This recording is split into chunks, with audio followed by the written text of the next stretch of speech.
गौतम बुद्ध की कहानी। पुष्प के बदले शरण। एक बार की बात है, गौतम बुद्ध मगध राज्य के एक गांव में ठहरे हुए थे। गांव से थोड़ा बाहर एक मोची अपने परिवार के साथ रहता था। उस मोची के घर के पास एक तालाब था। एक दिन रोज की तरह सुबह मोची तालाब किनारे पानी लेने गया।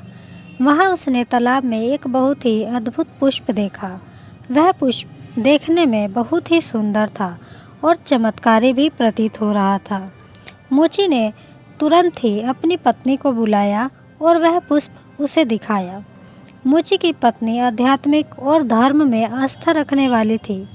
वह पुष्प को देखते ही समझ गई कि जरूर कल यहाँ से गौतम बुद्ध जी गुजरे होंगे।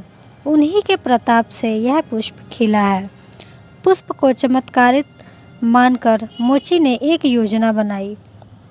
उसने अपने योजना के बारे में पत्नी को बताया कि वह इस पुष्प को राजा को देगा और उनसे खूब सारी स्वर्ण मुद्राएं लेगा।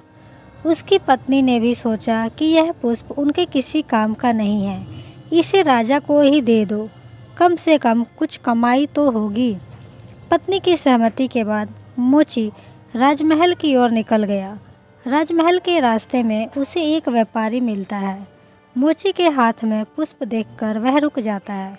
वह मोची से पूछता है कि भाई, ये पुष्प लेकर कहाँ जा रहे हो? मोची कहता है कि मैं यह पुष्प लेकर राजा के पास जा रहा हूँ। इसे राजा को भेंट करके मैं राजा से मुँह मांगा इनाम लूँगा। व्यापारी ने मोची को प्रस्ताव दिया कि तुम ये पुष्प मुझे दे दो, बदले में मैं तुम्हें 100 स्वर्ण मुद्राएं दूंगा। मोची सोच में पड़ गया। उसने सोचा कि जब व्यापारी इस पुष्प के लिए 100 स्वर्ण मुद्राएं दे रहा है तो राजा तो और ज़्यादा देगा।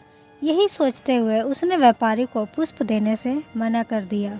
थोड़ा आगे चला ही था कि उसे रास्ते में राजा आते हुए नजर आए, जो गौतम बुद्ध के दर्शन के लिए जा रहे थे। राजा भी मोची के हाथ में वो पुष्प देखकर अचंभित हो गए। राजा ने मोची को पुष्प के बदले 1000 स्वर्ण मुद्राएं देने के लिए कहा। यह सुनते ही मोची के मन में एक अजीब सी चेतना आई और वह राजा को पुष्प न देकर दौड़ता हुआ सीधे महात्मा बुद्ध के पास जा पहुंचा। महात्मा बुद्ध जी मोची को देखकर हैरत में पड़ गए। उन्होंने मोची से पूछा तो मोची ने उन्हें सारी बात बताई।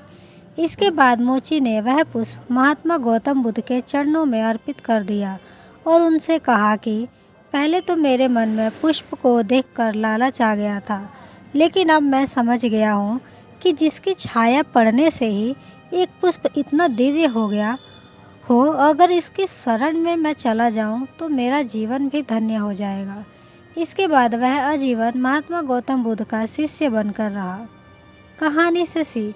इस कहानी ने हमें सिखाया कि हमारी ज़िंदगी में हमें बहुत सी चीज़ें अपनी तरफ आकर्षित करती हैं, लेकिन हमें उनके लालच में न फंसकर अपने ज्ञान का प्रयोग करके जीवन में सही राह को चुनना चाहिए।